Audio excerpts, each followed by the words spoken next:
Friends, ಇವತ್ತು ನಿಮಗೆ ಇನ್ನೂ ಒಂದು ಹೊಸ ಮಾಹಿತಿ ಕೊಡ್ತಾ ಇದ್ದೀನಿ. ರಾಜ್ಯದಲ್ಲಿ ತಿಂಗಳಾದರೂ ಸಿದ್ಧವಾಗದ 2.0 ಸಾಫ್ಟ್ವೇರ್. ರೆವಿನ್ಯೂ ಸೈಟ್ಗಳಿಗೆ ಈ ಖಾತಾ ಸಿಗದೆ ಜನರ ಪರದಾಟ. ಗ್ರಾಮ ಈ ಸ್ವತ್ತು ಬಾಲಗ್ರಹ.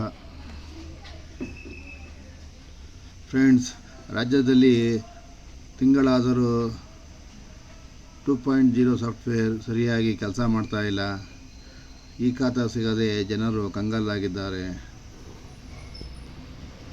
ಗ್ರಾಮೀಣ ಜನರಿಗೆ ತುಂಬ ಸಮಸ್ಯೆ ಆಗಿದೆ. ಸಹಾಯವಾಣಿಗೆ ಸಾವಿರಾರು ಕರೆ ಹೋಗ್ತಾ ಇದೆ.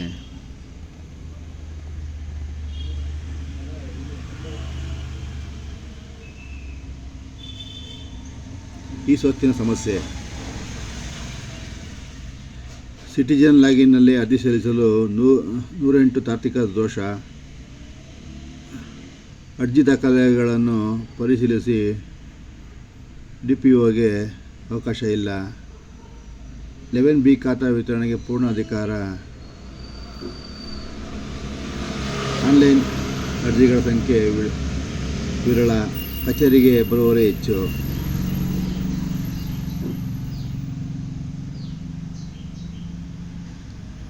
ಈ ಆಸ್ತಿ ದೋಷಗಳ ಕಣಜವಾಗಿದೆ. ಸಾಲು ಜನ ತುಂಬಿದ್ದಾರೆ ಫ್ರೆಂಡ್ಸ್.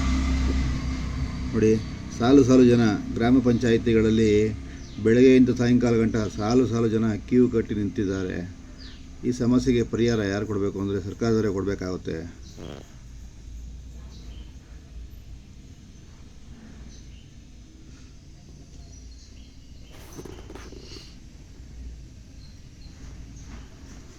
ಗ್ರಾಮ ಪಂಚಾಯಿತಿಗಳಲ್ಲಿ ಜನರು ಒಂದು 11B ಖಾತಾ ಅರ್ಜಿ ಸಲ್ಲಿಸಲು ಕಾಯ್ತಾಯಿದ್ರು. ಆದರೆ ಒಂದು ತಿಂಗಳಾದರೂ ದೋಷ ಇನ್ನೂ ಸರಿಯಾಗಿಲ್ಲ. ಜನಗಳು ಆನ್ಲೈನ್ ಕೂಡ ಹಾಕೋಬೋದು. ಆನ್ಲೈನ್ ಕೂಡ ವೆಬ್ಸೈಟು ಸರಿಯಾಗಿ ಕೆಲಸ ಮಾಡ್ತಾಯಿಲ್ಲ ಅಂತ ಹೇಳ್ತಾ ಇದ್ದಾರೆ. ಸರ್ವರು ತುಂಬ ಸ್ಲೋ ಇದೆ.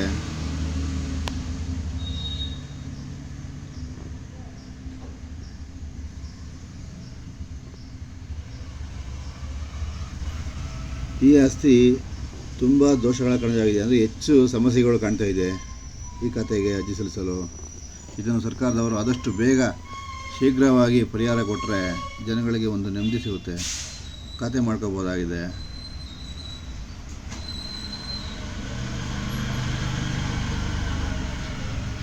ಸಿಟಿಜನ್ ಲಾಗಿನ್ನಲ್ಲಿ ವೆಬ್ಸೈಟಲ್ಲಿ ಹೋದರೆ ಅಲ್ಲೂ ಕೂಡ ಹೆವಿ ಸರ್ವರ್ ಸಮಸ್ಯೆ ಇದೆ. ಅರ್ಧಕ್ಕೆ ನಿಂತ್ಕೊಂಡು ಮುಂದುವರಿಕೆ ಆಗ್ತಾ ಇಲ್ಲ. ಜನರಿಗೆ ಇದರಿಂದ ತುಂಬ ಸಮಯ ವ್ಯರ್ಥವಾಗ್ತಾ ಇದೆ ಮತ್ತು ಕೆಲಸ ಕೂಡ ಆಗ್ತಾ ಇಲ್ಲ.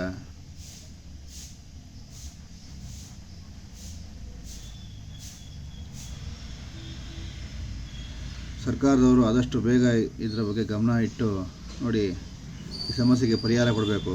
ಇದರಿಂದ ಜನಕ್ಕೆ ಅನುಕೂಲ ಆಗಬೇಕು ಅಂತ ನಾನು ಈ ವಿಡಿಯೋ ಮಾಡ್ತಾಯಿದ್ದೀನಿ. ಜನಕ್ಕೆ ಇದರಿಂದ ಅನುಕೂಲ ಆಗಬೇಕು. ಪಾಪ ಹಳ್ಳಿ ಜನರು ಓದಿರಲ್ಲ. ಪಂಚಾಯತಿ ಕಡೆ ಕ್ಯೂ ನಿಂತ್ಕೊಂಡು ತುಂಬ ಜನ ಕಾಯ್ತಾ ಇರ್ತಾರೆ. ಆ ಸಮಸ್ಯೆಗೆ ಪರಿಹಾರ ಆಗಬೇಕು ಅಂತ ನಿಮ್ಮೆಲ್ಲರ ಪರವಾಗಿ ಸರ್ಕಾರದ ಹತ್ರ ಕೇಳ್ಕೊತಾ ಇದ್ದೀನಿ.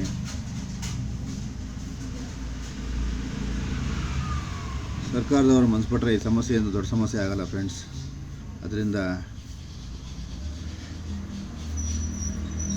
ಸರ್ಕಾರದವರು ಸಹಾಯವಾಣಿ ಕೊಟ್ಟಿದ್ದಾರಲ್ಲ, ಆ ಸಹಾಯವಾಣಿಗೆ ದಿನಕ್ಕೆ ಸಾವಿರಾರು ಕರೆ ಹೋಗ್ತಾ ಇದೆ. ಅಂದರೆ ಲೆಕ್ಕ ಹಾಕೊಳ್ಳಿ ಎಷ್ಟು ಸಮಸ್ಯೆ ಇದೆ ಅಂತ. ಸಮಸ್ಯೆ ಆದಷ್ಟು ಶೀಘ್ರ ಪರಿಹಾರ ಆಗಲಿ. ಜನರಿಗೆ ಒಂದು ಸಮಸ್ಯೆ ಇತ್ಯರ್ಥ ಆಗಲಿ ಅಂತ ನಾನು ಈ ವಿಡಿಯೋ ಮುಖಾಂತರ ಕೇಳ್ಕೊತ ನನ್ನ ವಿಡಿಯೋ ಮುಗಿಸ್ತಾ ಇದ್ದೀನಿ ಫ್ರೆಂಡ್ಸ್. ನನ್ನ ಒಂದು ಸಣ್ಣ ಪುಟ್ಟ ವಿಡಿಯೋಗಳನ್ನ ನೋಡಿಕೊಂಡು, ಇದೊಂದು ಸಣ್ಣ ಪುಟ್ಟ ವಿಡಿಯೋ ಆದರೂ ಕೂಡ ನಿಮಗೆ ಮಾಹಿತಿ ಸಿಗಲಿ ಅನ್ನೋ ಒಂದೇ ವಿಡಿಯೋಗೋಸ್ಕರ ವಿಡಿಯೋ ಮಾಡ್ತಾಯಿದ್ದೀನಿ. ನನ್ನ ವಿಡಿಯೋ ಇಷ್ಟ ಆಗಿದ್ದರೆ ನನ್ನ ಚಾನಲ್ ಲೈಕ್ ಮಾಡಿ ಮುಂದಿನ ವಿಡಿಯೋ ಆಗೋಕ್ಕೆ ಸಹಕರಿಸಿ ಫ್ರೆಂಡ್ಸ್.